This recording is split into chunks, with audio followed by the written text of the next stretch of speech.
So BMW, when they changed the shape of the grille, which isn't even the air intake behind it is a blacked out piece of plastic that's been the same shape for a long time.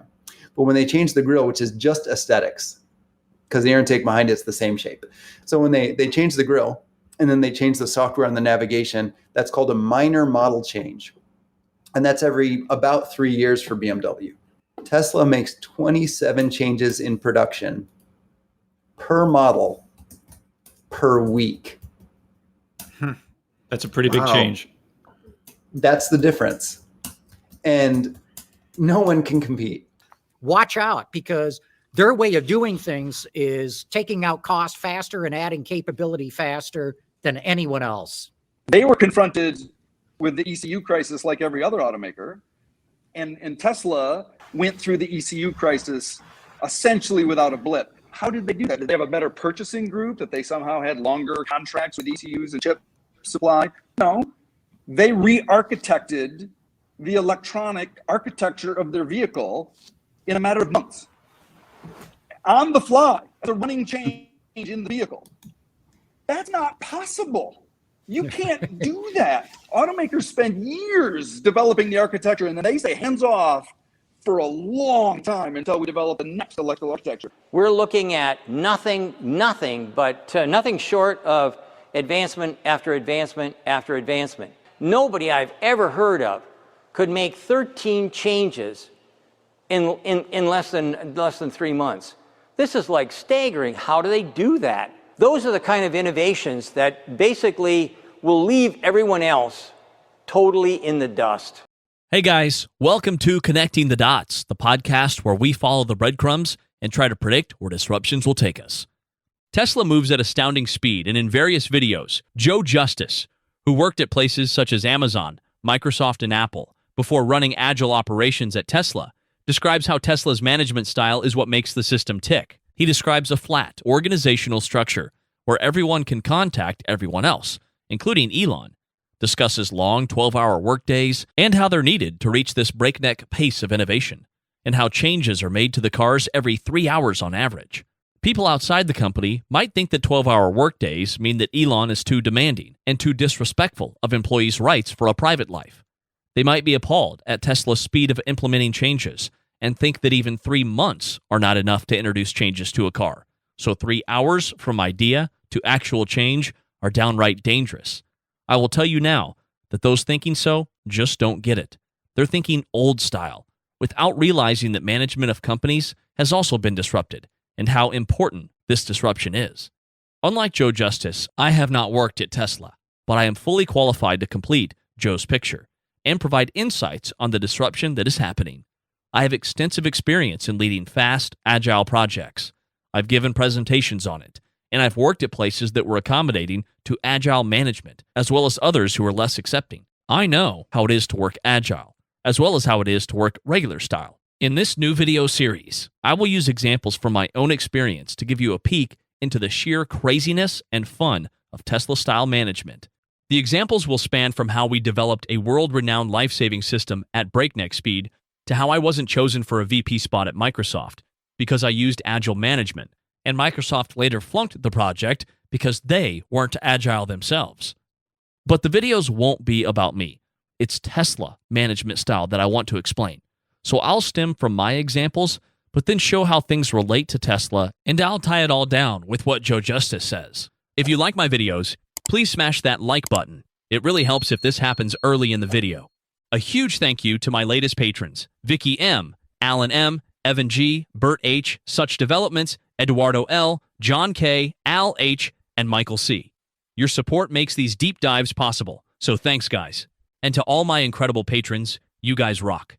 If you'd like to support the channel and get exclusive patron-only content, consider subscribing to me on X or joining me on Patreon starting at $1 a month. Finally, I've given my merch store a complete makeover with fresh new designs. Use code ELON10 at checkout for 10% off. Available for a limited time only. Now buckle up and get ready, because we are about to discuss engineering disruption. And disruptions are never boring. Preface: the 12-hour day? That's for kids. First of all, I think modes are lame. I mean, they're like nice in sort of quaint, vestigial way. But like If your only defense against invading armies is a moat, you will not last long. What matters is the pace of innovation. That is the fundamental determinant of competitiveness. Warren Buffett likes to invest in companies which have business moats, whereas Elon says that moats are lame, and the only thing that's important is the speed of innovation. The reason Elon says this is that if you're running faster than everyone, then even if they're ahead and you're far behind, there will come a time when you pass everyone and leave them in your dust. Taking this to Tesla's world, if you innovate fast enough, your technology will become disruptive. And as seen in this clip, disruptive technology can breach deep moats. Remember the physical moat in Cupertino? Look how easily technology can defeat it. Just make a suspended bridge out of a ladder. Turn it upside down. And that's it. You're done. But how can you sustain such a pace of innovation? Here's what Joe has to say about it. As simple as this sounds, truly, the stuff that works, I do think is, in hindsight or once you've done it, super simple. And unless you've done it, it probably sounds like starships and unicorns. But to that point, Jeff, I think it's the 12-hour shifts that are rockingly important, along with the respect for people. So having real-time baristas and baristas they'll attempt to make a world-class espresso drink or coffee drink, whatever you want, 24 hours a day. There's something about that that's important and necessary when you're gunning this hard. And that there's a gourmet team. It's a scrum team. They have a backlog of how can we make Michelin star dishes or better. And it's served hot every 3 to 4 hours, 24 hours a day. There's something about that allows this to be sustainable. And I'm not entirely sure what the psychological profile of what that creates is, but I don't think this level of performance is sustainable without it. So there's something about the gourmet team and the coffee team that's legit. And what it enables to sustain, I think, is the 12-hour work day. And whether that's 3 days a week, 4 days a week, or even 7 days a week, the 12 hours a day workday allows 2 shifts to have seamless 24-hour operation. And there's something about that is different and powerful. And as simple as that sounds, I think that's what the next level is. And I love the idea of the 3-hour workday or the 4-hour work week. I love it. And that can be enabled and functional, I believe, with heavy automation. Truly. But to create that automation, and if you're trying to innovate, that means you're always creating that automation.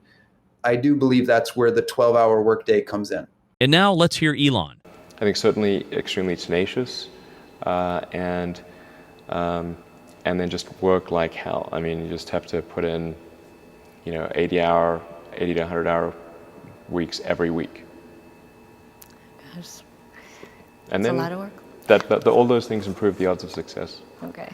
I mean, if other people are putting in 40-hour work weeks and you're putting in 100-hour work weeks, then even if you're doing the same thing, you know that in 1 year you will achieve what they achieve. You will achieve in 4 months what it takes them a year to achieve. Long workdays are a crucial part of making fast progress, but Elon was simplifying for the sake of that interview, because doing 100 working hours per week instead of 40 goes far beyond enabling a team to finish in 4 months what they would otherwise have finished in 12. In fact, I'll go as far as saying that a team working 80 to 120 hours per week can do things that teams working 40 to 60 would never achieve, or at least it would take them many, many years at a much greater cost. 2 key factors amplify the effect well beyond just the raw hours: reduced buffering and context switching, and what I call the zone effect. There's a meme I like called fear is not the mind killer, context switching is. So switching context is quite painful, but I do generally try to divide a company so it's predominantly one company on one day. So today is a Tesla day, for example. To explain context switching, imagine you're deep into solving a complex engineering problem, the kind where you need to hold multiple systems and their interactions in your head simultaneously. You've spent hours building a mental model, mapping dependencies, understanding edge cases. You're finally making real progress, and then it's time for lunch. Let's imagine 2 extreme sliding doors scenarios. In the first scenario, you grab a sandwich from the fridge behind you and keep working until you either crack the problem or hit the 12-hour mark. And in the second scenario, you go out and drive across town for lunch. have a proper meal while discussing sports and politics, drive back, chat with coworkers, call your spouse, check your social feeds, and then try to get back to work. You stare at your screen thinking, where was I?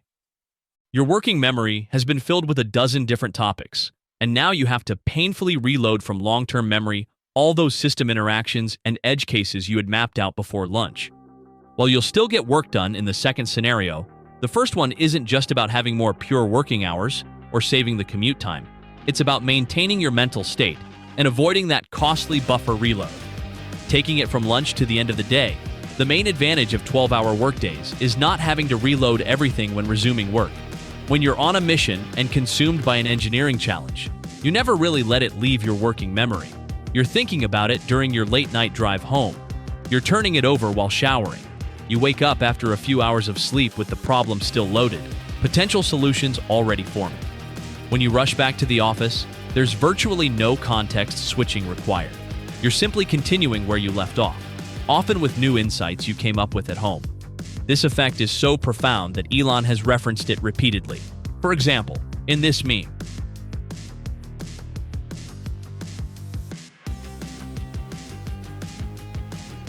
this removal of context switching goes beyond just individual productivity.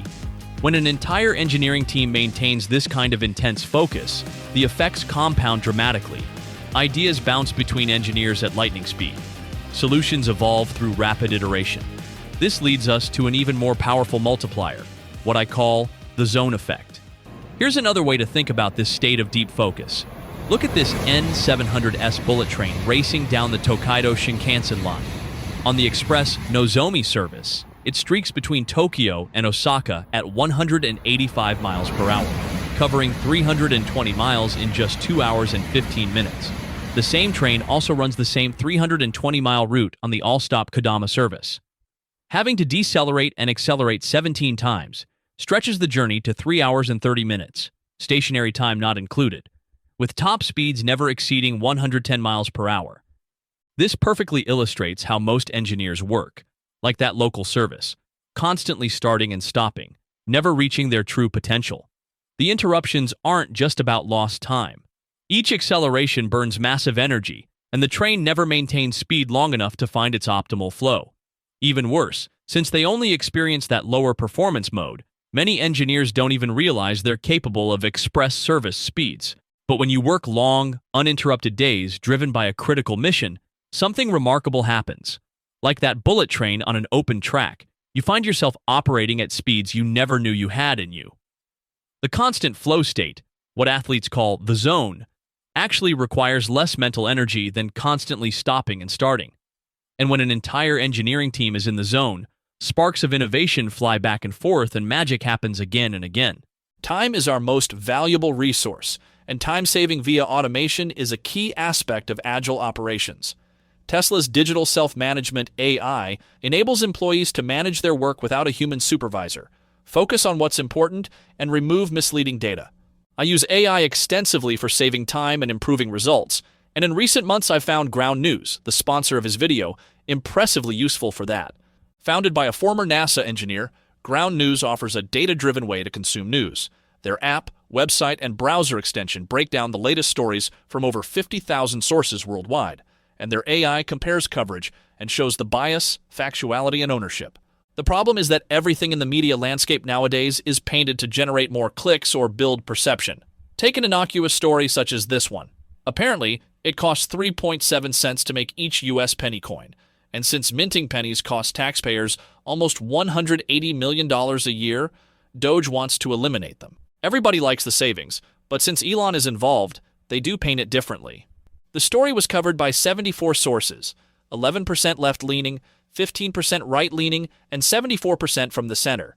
Up here you can see a quick summary of the story and of how it's reported from the left, right, and center, along with a comparison of reporting by each bias. Down here you can see every article reporting on the same story, and compare headlines to see how the same story is being framed. You also get how far off center the sources are, and even who owns them. And if this happens here, imagine the bias in politically sensitive stories. Scrolling through the blind spot section, you'll find dozens of stories that outlets from one side, right or left, prefer to keep hidden from their audiences. Ground News shines light on these blind spots, so I stay well informed. To support the channel and take control of how you get your news, head to ground.news/ctdots. Use the link in the description or scan the QR code to get unlimited access and 40% off the Vantage subscription that I use. Go to ground.news/ctdots and experience it yourself. But are 100-hour work weeks sustainable? You might be thinking that 100-hour weeks are too hard to sustain. If so, then normally you would be right. But there are certain cases where long hours are not only possible, but actually fun. And Tesla is the epitome of such cases. In his book, Think and Grow Rich, Napoleon Hill wrote that if you have a burning desire to succeed and a plan for getting there, and you constantly have it on your mind, then you will manage to find a way through. Most motivation and self-improvement books agree with Hill and say the same. So Tesla employees have this burning desire in the form of their mission of transitioning the world to sustainable energy before it's too late. And they have laser-focused plans, such as Tesla's Secret Master Plan, roughly prepared years ahead and then detailed out and updated with time. And they are always working on it and constantly have it on their mind. So just like Napoleon Hill said, they manage to overcome any problem and make things work. Put together, all these make 100-hour weeks possible. Moreover, 100 means a slow week, as you readily do much more when crisis arrives. But 100, 120, and 140-hour work weeks are hard to grasp until you've been there. So here's an example. Chapter 1. 10 p.m. is when the fun begins. A crash course in disruption. As an aerospace-turned-software engineer, I spent a long part of my career in the defense sector. I quickly gravitated to work on actual defense systems rather than attack ones. And the example I'll give stems from a time that I led the development of a cutting-edge system that could be considered the brains of a world-famous defense system that has saved many lives. We provided the hardware, but mostly the software with truckloads of algorithms. The computer system that my team developed was at that time put under heavy real-life use, and it constantly saved civilian lives. The system was developed under extremely short timelines, and my team was much smaller than might be expected in such cases, but we thrived on that. We were a select team on a mission. We were hell-bent on saving lives, and we ate impossible for breakfast because we just wouldn't take "can't be done" as an answer when people's lives depended on us. Following is a peep into what it was like. It's a piece of my life, but I'll tell it in second person to better pass the experience. After months of hard work, you're close to the finish line. In 3 days, there's a live fire test, and if all goes well, the system will be delivered. It's past 10 p.m., and you're still at work running final tests when your phone rings. The program manager needs you in his office immediately. Something's up. You rush there to find him debating with 2 engineers. After a quick greeting and joke to break the tension, they brief you. They tell you that new intelligence had arrived regarding a new kind of threat which the system doesn't defend against, and they ask you whether it would be possible to add new capabilities to the system in time for the test. They tell you how they plan to handle the new threat, and you know there's no chance in hell to do this with the time you have. Some things are just impossible. But impossible means failing your mission, and you can't settle for that, so you start asking questions.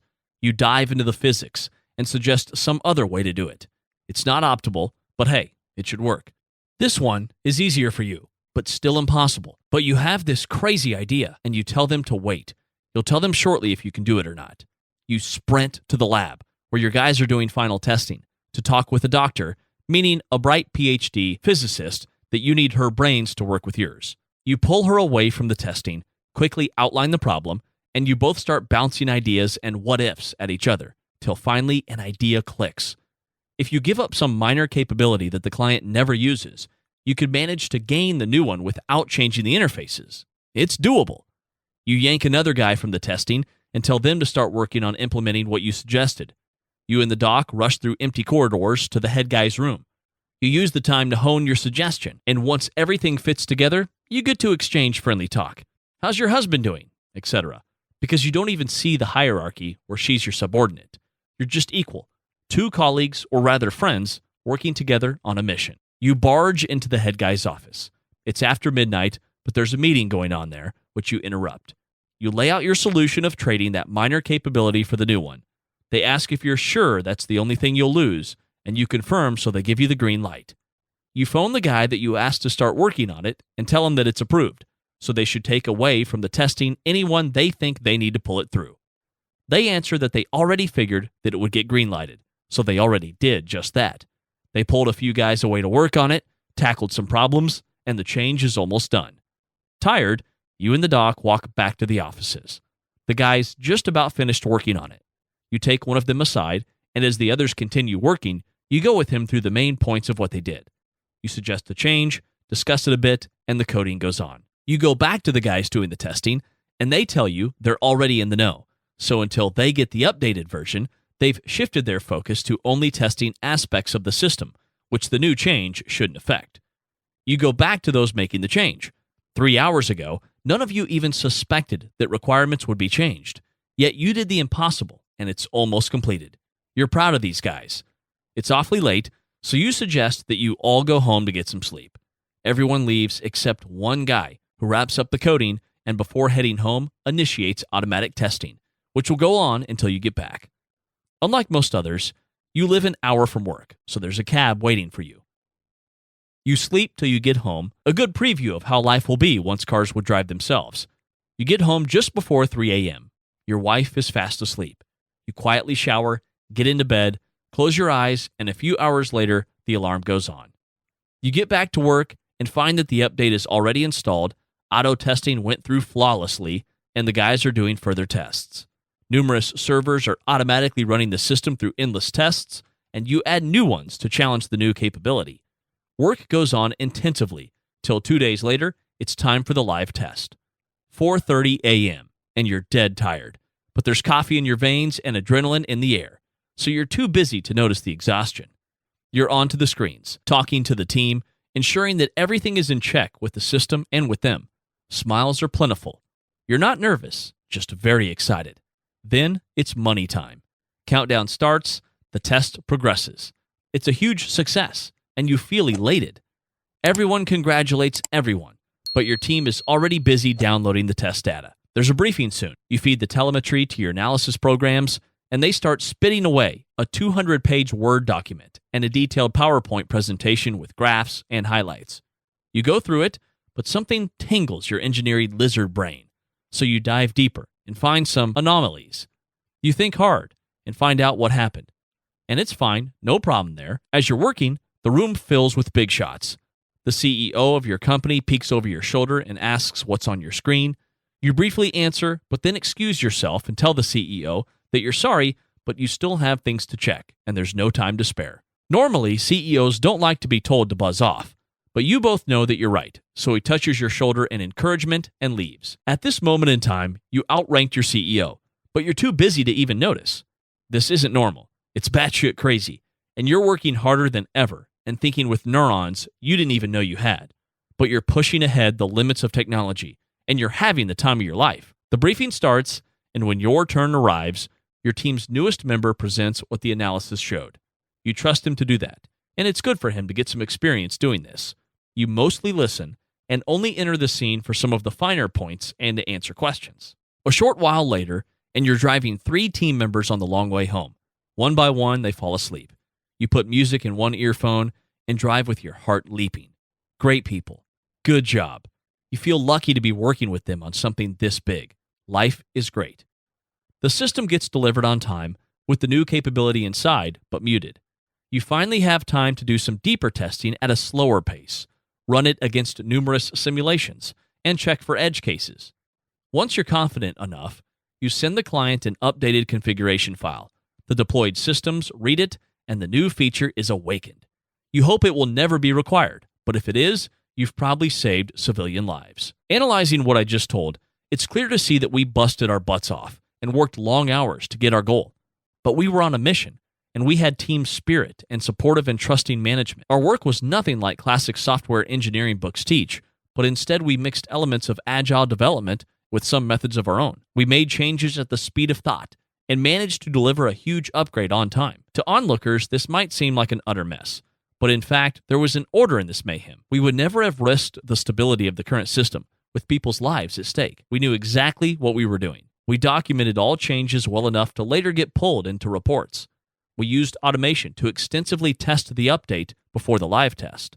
We always had the clean, non-updated version to fall back on in case things didn't work. And we delivered the system with the new stuff initially shut off, and only turned it on after convinced it was fine. Let's break it down and see how all this relates to Tesla. Chapter 2. Modern slavery? Not quite.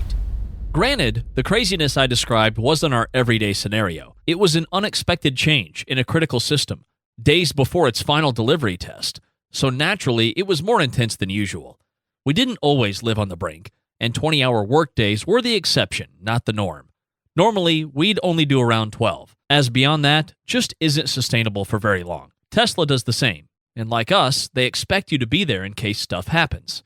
Here's what Farzad had to say. So when stuff breaks, get ready to work long and hard, all right?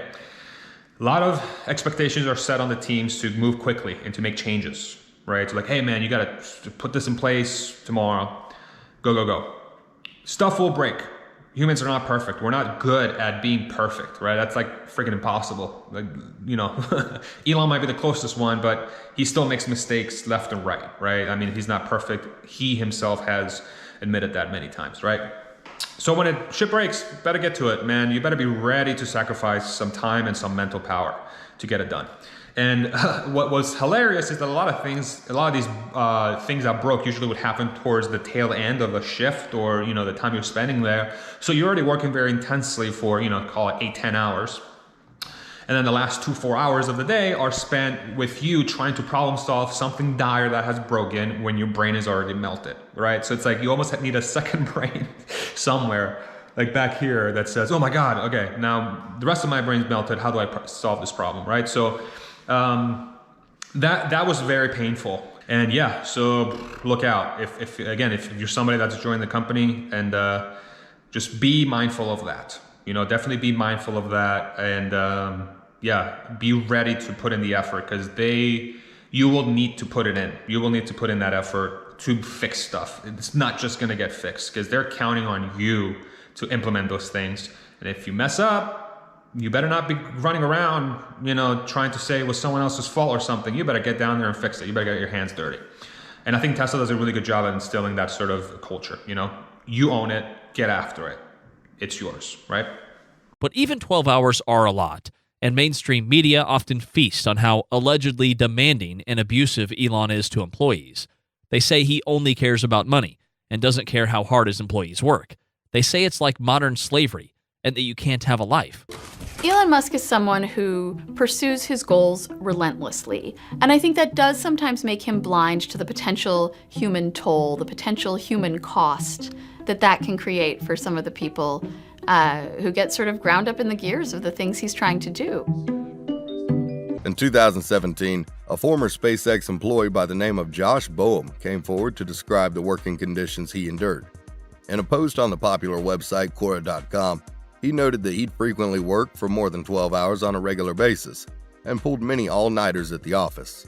He also described a toxic culture in which it was expected that employees work for around 50 to 60 hours per week at minimum. If you didn't, you were accused, albeit jokingly, of only working part-time.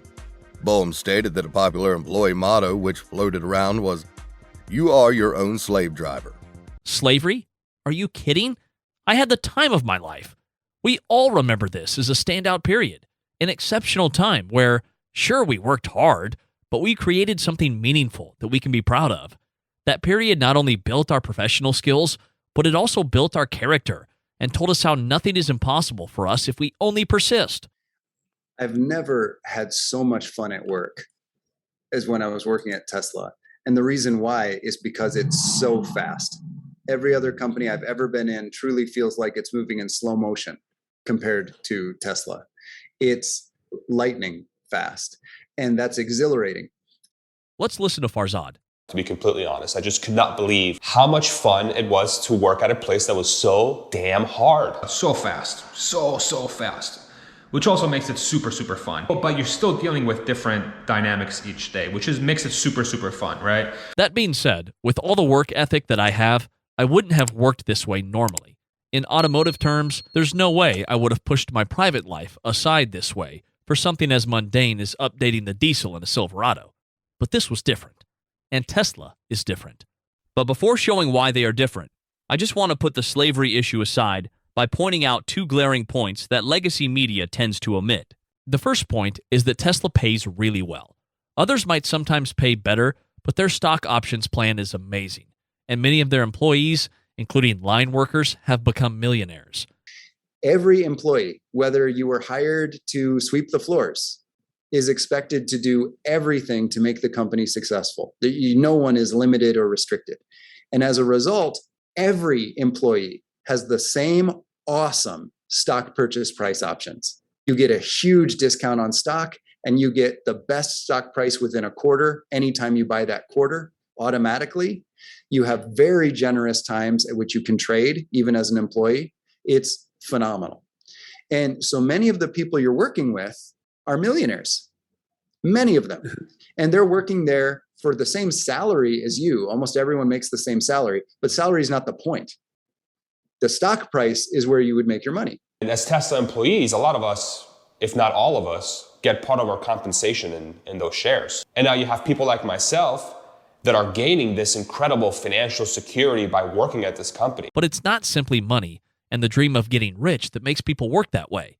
When discussing with my CTO friend the problem they'd have hiring AI talent with Tesla around, I asked how effective better salaries or option packages would be. In reply, she pretty much snorted that, sure, we pay well, but we intentionally don't pay more than others. Show me someone that's only in it for the money, and I'll show you someone who works less and then leaves us for a better offer with half the work not done. And if you're there only to make money, you're probably going to burn out anyway. It's just so intense. But if money isn't what makes Tesla employees work their butts off, what is? Before answering that, here's the second point regarding slavery, which is, if it bleeds, it leads. Mainstream media thrives on spreading fear, uncertainty, and doubt, and then they sprinkle some plain hatred on top for good measure. But say what they want, the proof is in the pudding. America is a free country with low unemployment, so skilled people can choose where they want to work. And the internet brings transparency, so it's not like Tesla's requirements and rewards are unknown. So I riddle you this. If Tesla is as abusive and the UAW is as rewarding as mainstream media would have us believe, why do Elon's companies consistently win the top spots with engineering students when asked who they regard as the 5 most ideal employers? At least as far as work goes, people do not choose to be slaves. Democracy means we should value people's choices. So if people know what to expect and still say they would love to go to work for Elon, much more so than for unionized places, I think we should put the abusive to workers argument to rest once and for all, and move on to see why so many people want to work their butts off for Elon. Chapter 3, The Mission. The example I gave started with a 10 p.m. phone call summoning me to the program manager's office. Normally, I wouldn't have been at work at these hours, even a few days before a major test. And normally, the program manager wouldn't have dreamt of calling me at these hours. And had he called, I wouldn't have even answered. I mean, how dare he interrupt my evening like that? I've got a life, you know? But this wasn't normal. We were all on a mission, and we were hell-bent on making it work. We lived and breathed the project, and we loved it. You are basically the last man standing along with Elon from sort of that original executive team, if you go all the way back to when you started. Why are you still around? Like, why didn't you cash out and go and put your feet up in Malibu? And like, what's next? Or like, is there... There's so much cool stuff that we're working on that I obviously can't tell you about. There's like, the mission isn't complete yet. And I think I just believe in the things that we're working on will continue to be, like I said, transformative in transportation in people's lives and enriching our lives and help us get to a more sustainable future. And yeah, I just don't feel like the job is done yet. With loads of Tesla shares, Franz could be on a yacht, never working another day of his life, or he could be in any other car company or designing other products. Yet 16 years after joining, he still works full-time leading Tesla design. Why? Because the mission isn't finished yet. It's too soon to let go. Besides, he's having the time of his life. People that say that Tesla abuses and overworks its employees have no idea what being on a meaningful mission means. You don't work so hard because you know that otherwise you'd get fired. You stay at work so much because you want to go pedal to the metal and give as much as you possibly can to the mission's success. And you don't want to leave work when something's not working right because it bugs you and you want to solve it. Saying, tomorrow's a new day, and then going home is for regular jobs. But if you're on a mission, pushing work to tomorrow means delaying or even risking the mission, so you just keep going. People have no idea how powerful this is. For us, it was saving lives. For Tesla, it's transitioning the world to sustainable energy before it's too late with climate change. For SpaceX, it's making humanity a space-bearing civilization and taking advantage of what could be a slim window of opportunities to have another home base. And if you're there only to make money, you're probably going to burn out anyway. It's just so intense. But if you're there for the mission, well, then you're happy because you're a millionaire and you're working with other people who are on their way to being millionaires, or they are already, and you're making a difference towards your mission. I think if the company's mission isn't core to your values, you'd probably burn out. But if your values align with the company's values, it's invigorating and energizing. It's incredibly intense. It's incredibly fast. And if that's aligned with your value system, it's the most fun you could possibly have. You know, I think Tesla is much bigger than just a company or an individual. It's a mission. It's a goal. It's this fundamental shift to how we operate as human beings when it comes to energy and transportation, and God knows how many other things Tesla will come out with. It's not just employees, it's not just products, it's a community. And being part of that community as an investor and fan before I joined Tesla, as an employee while I was at Tesla, and now back as an investor and a fan again after Tesla, it's become very clear to me that this is more than just a one-man show. It's everybody. It's human beings coming together and pushing a very important mission forward. Tesla Q would have us believe it's all phony. Just brainwashing slogans tailored to gain devout followers for the stock and brand, and to trick employees into working hard for low pay. But we all know Tesla Q's record of being right. As always, they are wrong here again, because the mission is real, and the mission matters. If you don't care about the mission, you'd wear out quickly working at Tesla, and you're better off finding another workplace. But if you care, you'll work harder than ever and achieve things you never thought you could. Chapter 4. Your family and friends. And it's not just you. You might be in a relationship, married, with kids. We have other aspects in our lives besides work, and giving up on them for a long while could be hard. But if the mission is real and important, your families will understand and mostly be supportive and endure your absence. Although my wife has a career too, during my time at that project, she put in the effort and managed our household almost by herself because she too found the mission important, and freeing me up was her way to advance it. If you ask me, she was the real hero. All our families were. We had fun working, but our families were in the dark and just had to endure. After the system was delivered, the program threw an event to thank our families for their sacrifices. They gave some speeches and showed them some films on the huge difference that we made, and it meant a lot to them. With Tesla, it's a bit easier. Simply put, every Tesla seen on the road lights a kid's eyes up. My mom works at Tesla. My dad makes these cars. Chapter 5. The people and the learning. The mission is one thing that makes people bust their butts for Tesla, but it's not the only one. It's also the people. In these special places, you are surrounded with extremely talented people, and you always try to catch up with them, as they often do with you. It's a team effort, and you want the team to succeed. These are your friends, and they rely on you to deliver, so you don't want to disappoint them. And it's not just working for the team, it's also for yourself, because working with bright minds brings the best out of you. You constantly learn new things, and I don't just mean new technologies and fields, but also new ways of thinking and tackling problems.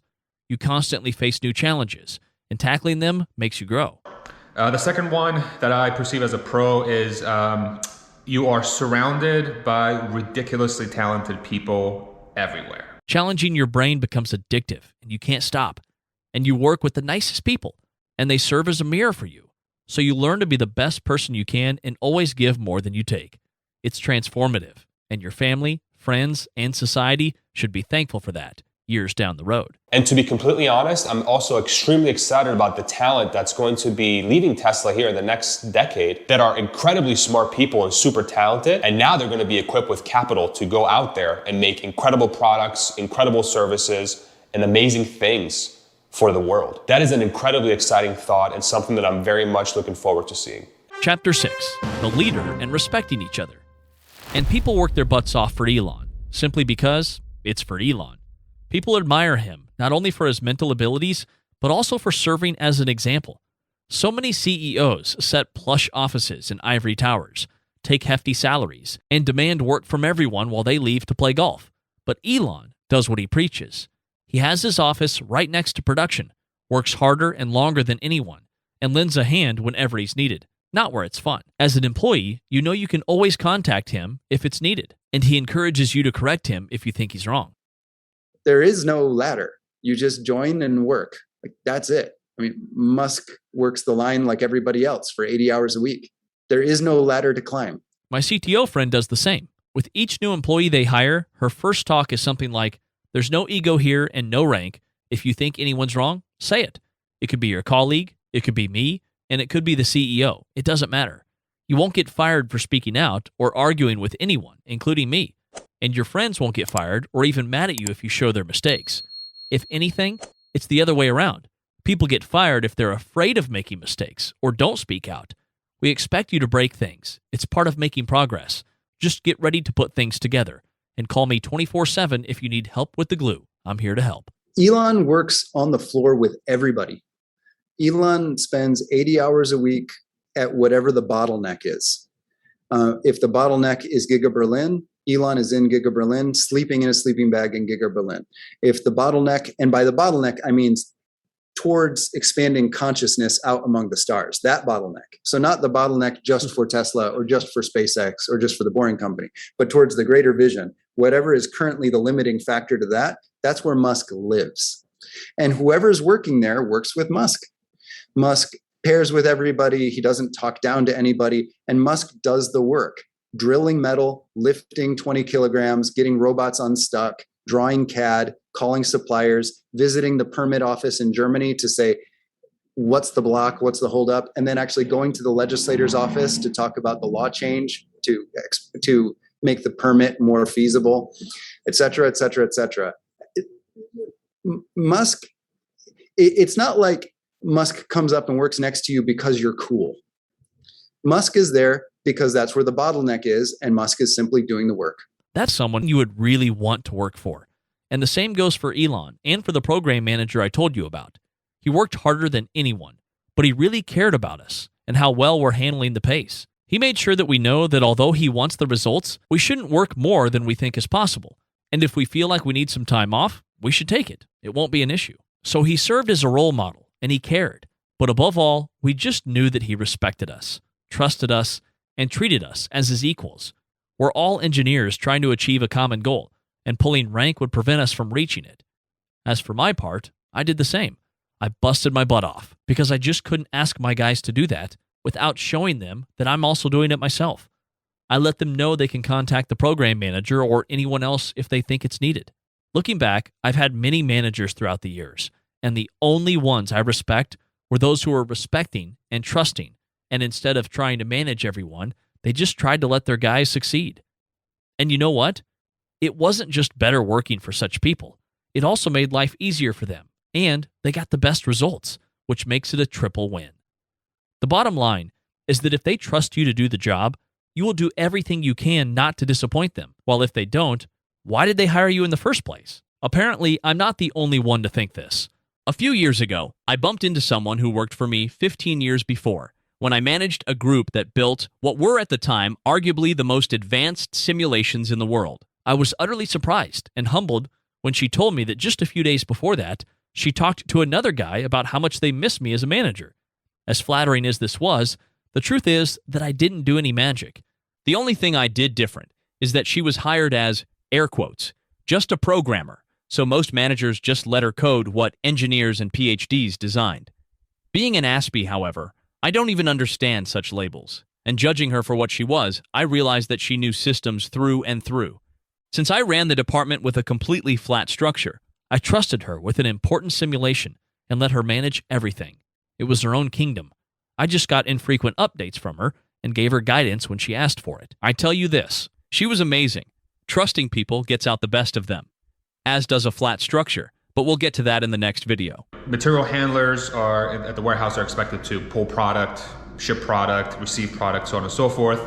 But there was a large percentage of the time, especially at the start of that building, where they were very close to the development process of the processes of that building. And that's purely because they're smart as hell.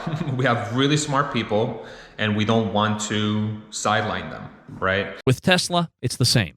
Even CEO means nothing. It's what you do that counts. Chapter 7, the 12-hour day, with a twist. 12-hour or longer workdays hold huge potential, but let's revisit that sustainability issue. Consecutive 20-hour days are doable and even fun in emergencies, and 12-hour days are sustainable for long periods when you're young and single. However, mission or no mission, most people want a life besides work. They have families, hobbies, and friends. They want to actively participate in their loved ones' lives, so if forced to work endless hours, eventually they will quit. Joe Justice only worked a few months for Tesla before moving on, and I only led that emergency system for 20 months before moving on. I would have left long before, only I was the best man for the job and wanted to reach quieter waters before passing the rudder to someone else. And once I could, I did. And the same goes for Tesla. When Tesla was young, small, and under constant threat of failing, people gave everything they had to keep the company and its mission alive. But with threat of bankruptcy now gone, it's very different. Because with you or without you, the company will soldier on. As Tesla grew, it faced two options: to either A, continue working endless hours and have even the brightest people leave after a year or two, or B, revert to shorter days and the mediocrity they bring. Instead, they chose option C. The company still uses 12-hour days, but it's okay to work just 3 or 4 days a week if you like. This enables people to have a life outside of the company, while keeping buffering low, potentially only once a week. Chapter 8, Summary. It's really fine to work 8-hour days. Really. I have no problem with that. It produces a good work-life balance, makes for good results and a happy life, and is a very fair trade between employer and employees. But when introducing disruption, this just doesn't work. It's not just that one 100-hour week lets you achieve what you do in 2 50-hour weeks, because that single week of running at full speed can sometimes enable you to achieve what would have normally taken months, if even achieved at all. These intense weeks are where sparks of innovation fly and the magic of disruption occurs. I'm serious. Let me know in the comments if you think otherwise. But as for me, there's no other way that I know. And mainstream media just doesn't get it. They say that Elon overworks his employees, enslaves them, but they are wrong. They are wrong because Tesla and SpaceX employees don't just go to and from work. They constantly work on a mission, and they give it all they have. And Elon serves as their role model, demanding from himself even more than he expects them to give. And he trusts them and respects them. And they grow a lot by constantly challenging their brains and by working with the brightest of people. The truth is that they want to bust their butts off for Elon. They are having fun. To sum it all up, mainstream media constantly delivers theories to answer the question of why Tesla employees work so hard, when in fact, I think they're asking the wrong question. The real question at hand is, why wouldn't they work hard when it's contributing so much both to them and our world? In the next videos, I'll go into why old development methods just don't work for disruption, and you need to work in an organized mess. I'll explain how that mess is in fact managed by using unprecedented levels of automation. I'll discuss Tesla's flat structure, and since things are flat, I'll explain what the real role of a boss is. I will tell the wacky but true story of how I nearly won a VP position at Microsoft for developing their mobile Windows OS, and the only reason I lost it was because I used agile management. And I'll explain why I think Microsoft later flunked the project because they weren't agile themselves. And I'll show why I never invest in FANG and why I believe that Tesla will one day become CHOAM, the largest company the world has ever seen. And if you're still here, I have 3 questions for you. Let me know in the comments below. 1. Did you ever work on agile extreme projects? If you did, how was it? And did it have a lasting effect? 2. Imagine you're approached by Tesla or SpaceX to work for them. Would you do that? 3. Imagine you're approached by the Department of Government Efficiency, DOGE, to work for them. Would you join? If you get a chance to do this, I promise you the following. For a limited time, you'd work your butt off, harder than you ever worked before. But you would enjoy every minute of it, achieve things you never thought you could achieve, and come out on the other side not just a Superman professionally, but a better person than you arrived. Here's to making this a better world. Finally, if you found this video interesting, please hit that like button. It really helps the channel grow. Consider supporting me on Patreon for as little as $1 a month or subscribing on X. Either way, you'll get ad-free access to all my videos plus exclusive monthly patron-only content. Click the links below. Your support makes these videos possible. A huge thank you to my latest patrons, Vicky M, Alan M, Evan G, Bert H, Such Developments, Eduardo L, John K, Al H, and Michael C. Don't forget to visit ground.news/CTDots to stay informed on breaking news and avoid misleading narratives, with 40% off the Vantage plan which I use. For daily insights, follow me on X at x.com/connectingodots. Until next time, I am connecting the dots, and you are amazing.